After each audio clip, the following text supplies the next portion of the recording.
on the Bible and the Bhagavad Gita by Swami Kriyananda. The topic for this week is the redeeming light. Truth is one and eternal. Realize oneness with it and your deathless self within. The following commentary is based on the teachings of Paramahansa Yogananda. The book of Isaiah in the Bible, chapter 9, tells us, "The people that walked in darkness have seen a great light. They that dwell in the land of the shadow of death, upon them hath the light shined." What is this light of which so many scriptures speak? In Autobiography of a Yogi by Paramahansa Yogananda, we read of an early experience the Master had with that light. I was blessed about the age of 8 with a wonderful healing experience through the photograph of Lahiri Mahashaya. This experience gave intensification to my divine love. While at our family estate in Bengal, I was stricken with Asiatic cholera. My life was despaired of. The doctors could do nothing. At my bedside, Mother frantically motioned me to look at Lahiri Mahashaya's picture on the wall above my head. Bow to him mentally.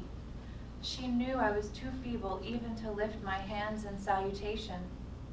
If you really show your devotion and inwardly kneel before him, your life will be spared. I gazed at his photograph and saw there a blinding light, enveloping my body and the entire room. My nausea and other uncontrollable symptoms disappeared. I was well. At once I felt strong enough to bend over and touch my mother's feet in appreciation of her immeasurable faith in her guru. Mother pressed her head repeatedly against the little picture. O omnipresent Master, I thank thee that thy light hath healed my son. I realized that she too had witnessed the luminous blaze through which I had instantly recovered from a usually fatal disease. Where my light is, God once told a saint whom that divine light had healed, no darkness can dwell. The divine light, pure, calm, liberating, is the only final cure for every kind of delusion, ill health, emotional grief, and spiritual ignorance. Seek it daily in the silence of deep meditation. As the Bhagavad Gita says in the 5th chapter, "For whom that darkness of the soul is chased by light, splendid and clear shines manifest the truth, as if a sun of wisdom sprang to shed its beams of light." Thus, through Holy Scripture, God has spoken to mankind. Good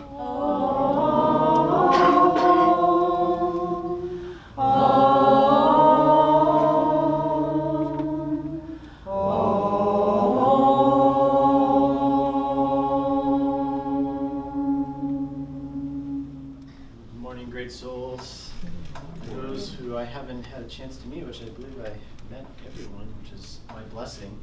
My name is Brahmachari Jitendra, and this is Swami Supriya, in case you don't know Supriya yet. It's really just to say before we dive into today's topic that it's been a real blessing to be here, and I grew up in a center in Rhode Island. It was a Ananda community for a long time, but then the community split in different directions to fulfill the work in India and many other places. And so we had a center, very similar to what you have here. And it really truly is a tremendous blessing of what we've all been given to be together as a spiritual family. And your center and all of you are just such beautiful souls, and what you have here is a tremendous gift. And I feel very grateful that I've been able to and welcomed into that and feel that celebration of the masters of what you all have here. So I wanted to start with today's topic with a reading from Whispers from Eternity, and this reading has been growing to become one of my favorite, although there's its ever new favorite. I don't know if that's a word. Ever new favorite. We hear of ever new joy, but ever new favorite. So this is entitled Divine Mother, Come Thyself into Thy Waiting Temple of Our Love. Divine Mother, be Thou the only flame shining on the altar of our hearts. Burn away any darkness that lurks there. Divine Mother, be Thou the only fragrance rising with the incense of our love for Thee. Permeate any dark nook in the hearts also of those we love. In our tears of love for Thee, wash away what attraction we feel for material objects. In our tears of communion with Thee, wash away all the sorrows of earth forevermore. Divine Mother, unite our separate hearts into one great love, wherein Thy omnipresence can rest forever and forever. Teach us to behold our latent perfection in the clear mirror of Thy divinity. Let the altar flame of our love for Thee rise in triumph, shaming the little hissing sparks of all earthly desires. O Divine Mother, may our love be a shooting star racing gloriously through dark skies of forgetfulness, cutting its ways through dark thunder clouds of worldly preoccupation. Divine Mother, a million distractions have come to lure us away from thoughts of Thee. Though Thyself, in order to test us, hast offered false substitute fulfillments, pompous temple ceremonies to satisfy the ego needs of worldly people, religious organizations shouting, salvation can come only through serving this work, priests and ministers offering the gospel, God will bless you if you give us money. O Mother, I have done with such outward shows in Thy name. I await Thee now in the inner temple of my love. Steal softly into this temple, Mother. With lampent flame, banish the darkness of my long ignorance, and grant me safety in Thy ever-shining bliss.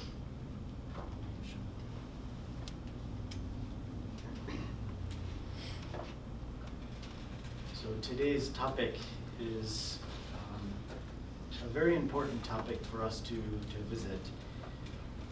I wanted to start off by sharing a story that picks up from the reading that Swami Kriyananda included in today's topic. And this individual that we heard in the story who was healed by this light, to extend upon that story, that this individual, this gentleman living in India who had a very progressive disease and of diabetes, and he went to the doctor, and the doctor told him that he had just about a week to live. And so being a sleeping saint, realized, well, if I have only a week to live, I'm going to dedicate my time as much as I can, given the strength I have, to meditate. So he left the doctor's office and went home, and due to his illness, he really only could meditate for about 5 minutes before he just was too tired and he had to go rest. But he offered himself as much as possible in meditation for that 5 minutes. And this continued on for that week, where he tried to extend the amount of meditation he could offer himself in. And this extended, he built up toward the end of the week, he was meditating for 20, 30 minutes. And that week passed, and the next week came, and he was still alive. So he continued offering himself in meditation, and as he kept doing this, he started to expand the amount of time he could meditate, and weeks were going by, and he was still alive. And so after a month or two, he again was dedicating his life, and his prayer in meditation was to God, to Divine Mother, come into this broken temple, Mother. Come into this broken temple. Wasn't asking to be healed.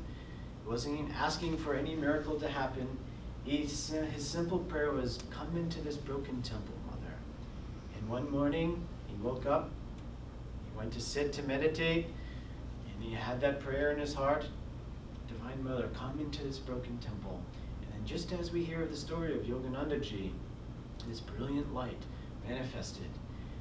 And he immediately was healed from this disease. And he was so touched, and he spoke to this light, he spoke to God and said, "Oh, but I never asked to be healed." And then this light spoke and said, "Where my light shineth, no darkness can dwell." And so for us, perhaps we don't have, by the grace of God, a terminal illness right now. But we do have lots of problems.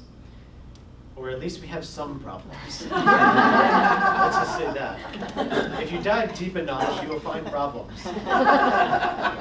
But for us as devotees, we are in that position where we have a choice.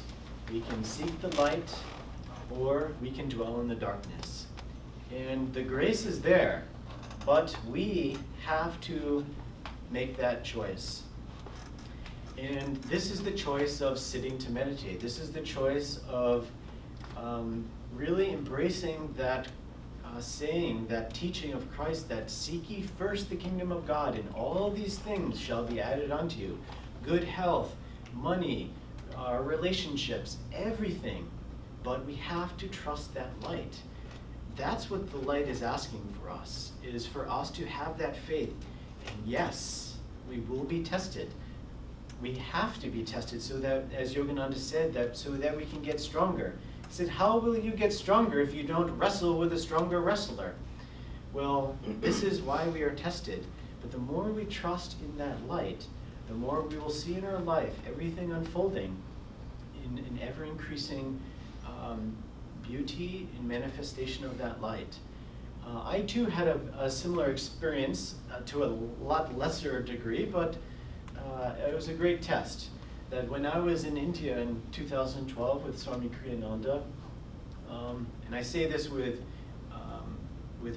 deep appreciation in my heart, that I was blessed to get very, very sick with typhoid, which is sort of cholera's brother or sister.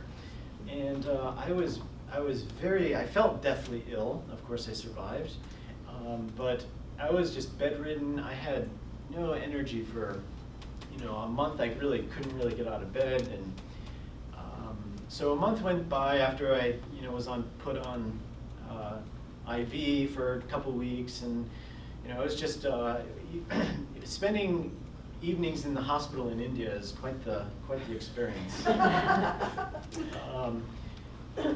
But I started to get better, but I would get out of bed, and I would try to energize, and I could energize maybe the first 5 energization exercises until I just was so depleted I had to lay back down.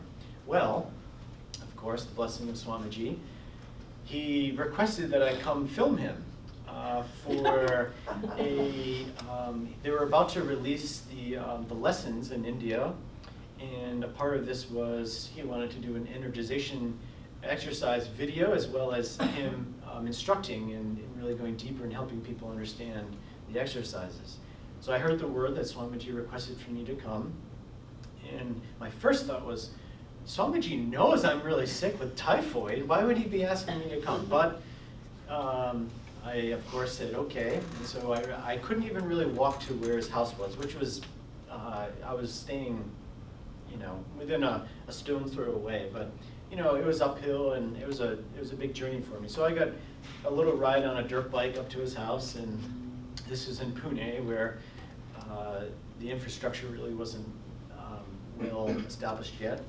And so I went up there, and it was myself and a couple of other people that were there, and we filmed Swamiji, and this was probably like 2 or 3 hours of creating this video, and I was really feeling depleted, but I was also feeling very uplifted in his presence. So after we were finished, I was sitting in front of where Swamiji was, and after filming, we just conversed a little bit, and then he looked at me, and he said, Jitendra, can you have this edited and completed before I go to Mumbai? And my first thought was, when is he going to Mumbai? And sure enough, he was going to Mumbai in a few days. So my first thought was really, "Oh, but Swami, I have typhoid. I have no energy. I'm sick. I can't do this in 3 days." God, and on and on and on, looking toward the darkness. But I felt, of course, Swami's blessing, and I shook my head and I said, "Well, yes, Swamiji, I will do this." And he said, "Very good." And so, I left, and long story short, I finished editing it through the grace of God before he went to Mumbai. But they didn't release it before he went to Mumbai. Or actually, they didn't even release it. Actually, it has never been released. It has never been released. A couple of years ago, it was on the table of people making the decisions if it should be released, and I was there like, "Yes, we have to release this. You don't know what it took to do this."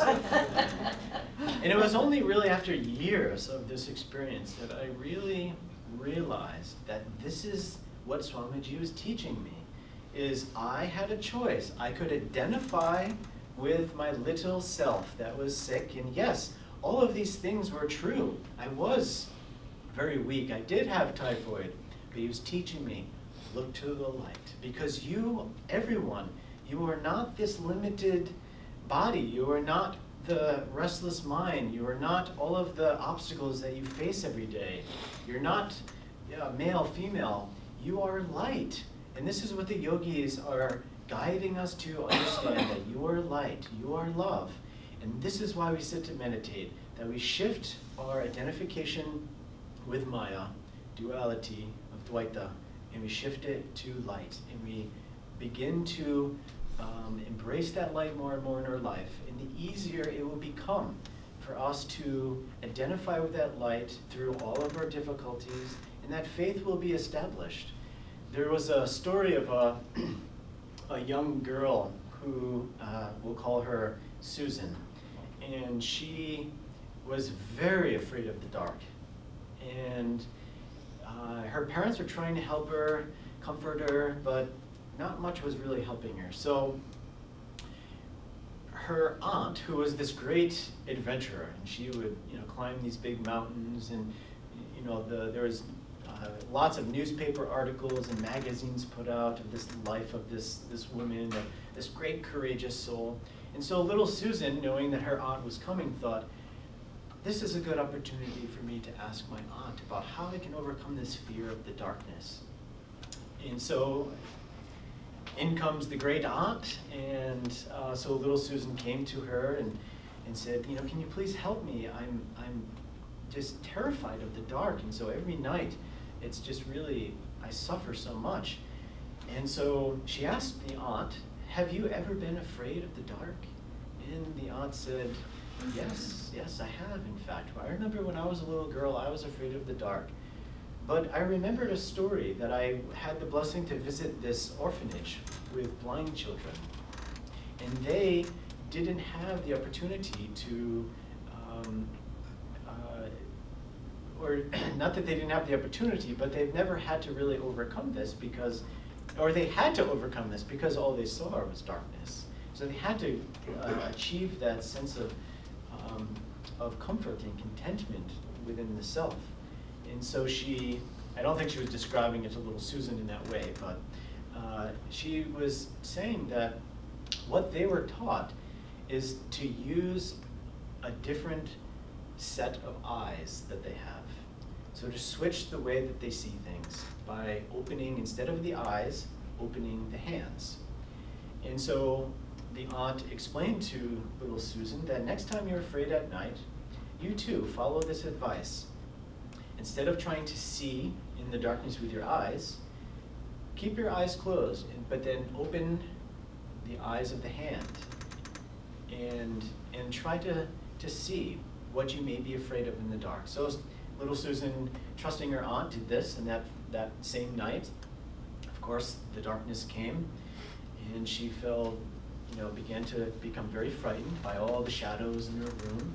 So she followed her aunt's advice, and so she closed her eyes and she opened her hands. And then so she started to, feel around what she was afraid of. And that next morning quickly came, and the aunt was at the dinner table, and little Susan came skipping out with lots of joy, and she said, "Oh, auntie, it worked. And she said, I tried to, see with my hands, and I felt that which I was afraid of. And my fear, it was so soft, and it was so big and light and fluffy." She said, "What I was afraid of was my teddy bear." So, we have lots of things that we can get caught up in fear. And we think of fear and we attribute that to the darkness. But what I wanted to talk about today was how we also might fear that light, that redeeming light that is here to illuminate within us the truth, which we are free. We are one with the masters. And so I wanted to share this story, which is The Land of Golden Sunshine. And if you haven't read this, I really highly recommend for you to read this, or you can look online and there's many plays that have been performed. And this is a story of Lisa that works in a factory, and I'm going to, due to the lack of time, I'm going to do a very brief overview. But Lisa working at a factory in the city, a very mundane job where she's sewing buttons every day, sewing buttons.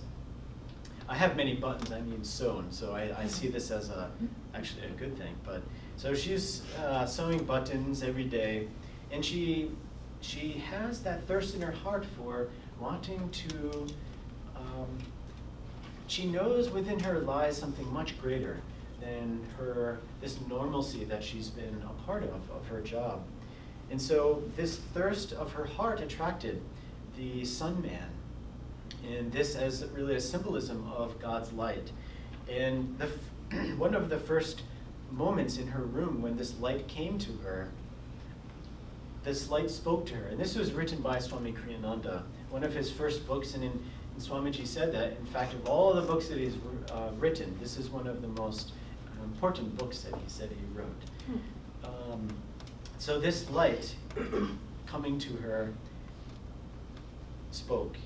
"It was your yearning for pure happiness, for crystal love, that drew me to your sad, misty world.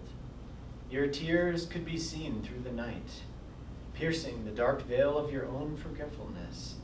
They rained like dew upon our mountainsides in glistening showers of light. Tell me," he continued gravely, "how deep is your longing?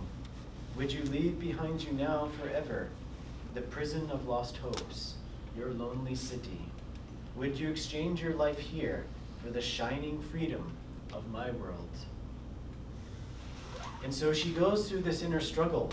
And just as we also go through this struggle of we yearn for God, we yearn to live in that light, but we then have our attachments, our desires still keeping us bound to this world. And what this light is asking for all of us is for us to begin to trust and to let go of those things. And that's not to say when we let go, the Divine Mother will take it all away from us, but that we not attach to it so that we can then be lifted and expanded in that light. And as Lisa began to go through this struggle, she very slowly began to let go of that grip, of that identification of her life living in the city and the factory, which really was the life of ego. It was a comfortable life. It was a familiar life. And these are the attributes of ego consciousness. The soul yearns for that adventure, no matter what we have to do to overcome the obstacles to get to the mountaintop. Our soul will never rest. Our hearts will never rest. As St. Augustine said, that our hearts are made for thee alone, and they will never find rest until they find rest in thee. And so this is our soul. We cannot ignore. We can't, no matter how much we try to push it down or away, our soul will be there thirsting for that light. And so when Lisa overcomes all of this, as she then kneels, as this Sun Man comes back again and again, We get this call from the divine to come. And as she knelt before the Son Man, the city ceased for her to exist. The miracle of his presence was all she now knew. She felt she had been born into the only true life. So for us, I'll close with we have an opportunity in many ways every week in the Festival of Light. If you do the Festival of Light every week, as the years go by, we can sometimes get complacent and they turn into just words that kind of flow through our minds. But there's a particular part in the festival that really, I think, encapsulates today's topic, which is that we get to the point where the soul, our hearts, when we need you, Lord, our beloved, you descend. Our human griefs, your love alone can mend. By proud indifference unaffected, though eternally rejected, you remain our friend. And then, what do we say? What do we sing? And if you know it, let's sing it right now. Long we fear to face your love, lest our emptiness it prove. Now at last our hearts we give you, who remain our friend. One more time. And really listen to the words. Long we fear to face your love, lest our emptiness it prove. Now at last our hearts we give you, who remain our friend. Who remain our friend.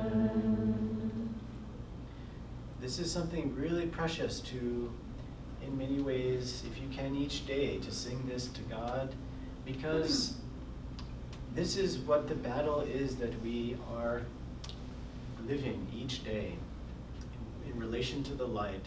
That long we fear to face your love, lest our emptiness it proves. So the ego, one of the ego's favorite chant. Do you know what the favorite chant of the ego is? I mean mine. That's one of them. In the temple of ego, ego loves to chant, and that's certainly one song they love. But one chant that is always playing in the temple of ego is, they did a little bit of shift from, they heard about Shri Yukteswar's favorite chant, and they decided to change it a little bit. And the chant that is in the ego temple is, light, my great enemy, with his soldiers surrounding me. So the ego fears light. Light is the most subtlest, but most powerful aspect of creation. It is that aspect of Om. Om is not only heard, but Om is also seen as light. And so ego fears this light. And so when we, each day, we offer ourselves, know that these things that come up, that this is not who you are, and this is not your, this is not really your potential being described by ego. This is the fear born of ego consciousness. So each day, try to trust more and more, to meditate, to pray for this light to change you. As I loved how Maitri, before Sunday service, chanted, light the lamp of my love. Because this is really a chant that we can take each day with praying for this light to enter, to take charge of your lives. And when you can stand before that light and truly, sincerely from your heart pray, change me. Change no circumstances in my life, change me. This was the soul call, this was the prayer of Sister Gyanamata, who had much suffering for 20 years of her life. And she was liberated in this life. She was one of Yogananda's far most advanced disciples. And her prayer was, no matter what came, Lord, change no circumstance in my life, change me. And so when we can do that sincerely in our meditations, to pray for this light to illuminate your true self, to illuminate your life, know that when you turn on a light, all darkness will vanish. But you'll also see when you turn on the light all the things that are in the room. And so there may be things in the room that you don't like, but offer to that light. Do daily that purification ceremony, offering everything into that light, here at the point between the eyebrows.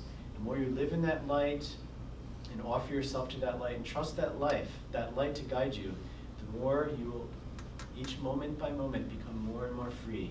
Then, as the great masters see, you'll behold everything as light and shadows of the Lord. So I wish you all many blessings of great, great light in your hearts.